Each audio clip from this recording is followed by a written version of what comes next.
భూ అక్రమాలను వెలికితీసే పనిలో పడింది టీ కాంగ్రెస్. కేసీఆర్ ప్రభుత్వ హయాంలో పారిశ్రామికవేత్తలకు అక్రమంగా భూములు కేటాయించారని ఆరోపణలు చేస్తున్న రేవంత్ ఇప్పుడు ఏకంగా ఆధారాలను బయటపెట్టారు.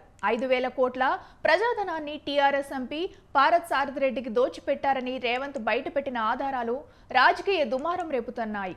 భూ అక్రమాలపై సీబీఐకి ఫిర్యాదు చేస్తామన్నారు రేవంత్. కాంగ్రెస్ భూ పోరాటంపై let's watch the story.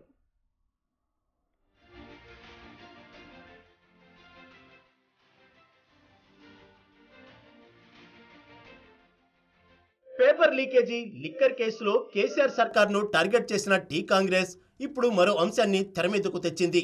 Hyderabad చుట్టుపక్కల జరిగిన భూ అక్రమాలను వెలికి తీస్తోంది. 1,000 కోట్ల విలువైన భూములను కేసీఆర్ ప్రభుత్వం తన అనుయాయులకు కారుచౌకగా కట్టుబెడుతుందని కాంగ్రెస్ ఆరోపణలు చేసింది. కేవలం ఆరోపణలు చేయడానికి పరిమితం కాకుండా ఆధారాలను సైతం బయటపెడుతోంది.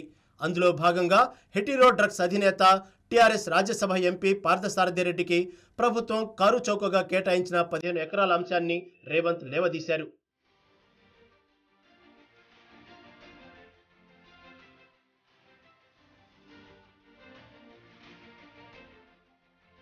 ఎంపీ పార్థసారథిరెడ్డి హైటెక్ సిటీకి సమీపంలో క్యాన్సర్ హాస్పిటల్ నిర్మాణం కోసం 15 ఎకరాల భూమిని లీజు పద్ధతిలో కేటాయించాలని ప్రభుత్వానికి దరఖాస్తు చేసుకున్నారు. అయితే నిబంధనలకు విరుద్ధంగా పార్థసారథిరెడ్డికి చెందిన సాయి సింధు సంస్థకు హైటెక్ సిటీ దగ్గరలోని 15 ఎకరాలు కేటాయించినట్లు రేవంత్ ఆరోపించారు. 60 సంవత్సరాల లీజు కోసం ఏటా ప్రభుత్వం పార్థసారథిరెడ్డి నుంచి 50 కోట్లు వసూలు చేయాలి. భూమి లీజులకు సంబంధించిన రెవెన్యూ చట్టాలు, జీవోల ప్రకారం ఏడాదికి 50 కోట్లు ఛార్జ్ చేయాలని కలెక్టర్ సైతం ప్రభుత్వానికి నివేదించారు. కానీ ప్రభుత్వం మాత్రం ఏటా 1,50,000 కన్నా తక్కువనే ఛార్జ్ చేస్తుందని రేవంత్ ఆరోపించారు.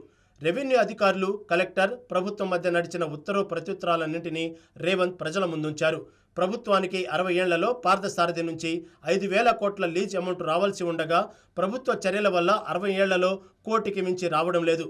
ఇది ప్రజాధనాన్ని సొంత పార్టీ ఎంపీకి కట్టబెట్టడం కాదా అని రేవంత్ ప్రశ్నించారు.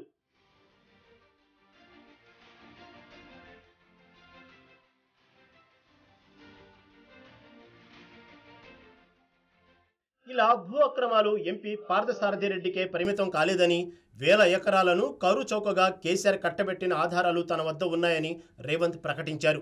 3 కలెక్టర్లు, 4 ఉన్నతాధికారులు కేసీఆర్ అక్రమాలకు సహకరిస్తున్నారని, వారికి జైలు శిక్ష ఖాయమన్నారు రేవంత్. భూ అక్రమాలను వరుసగా ఆధారాలు ప్రజల ముందు పెడుతున్నారు రేవంత్. భూ అక్రమ కేటాయింపులపై సీబీఐకి ఫిర్యాదు చేస్తున్నట్లు రేవంత్ ప్రకటించారు.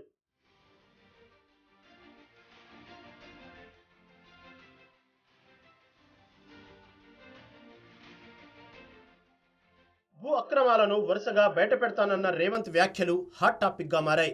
రేవంత్ సమర్పించే ఆధారాలు ఆధారంగా సీబీఐ ఎంటర్ అయినా ఆశ్చర్యపోవాల్సిన అవసరం లేదంటున్నారు రెవెన్యూ నిపుణులు. సో ఏం జరుగుతుందో వెయిట్ అండ్ సీ.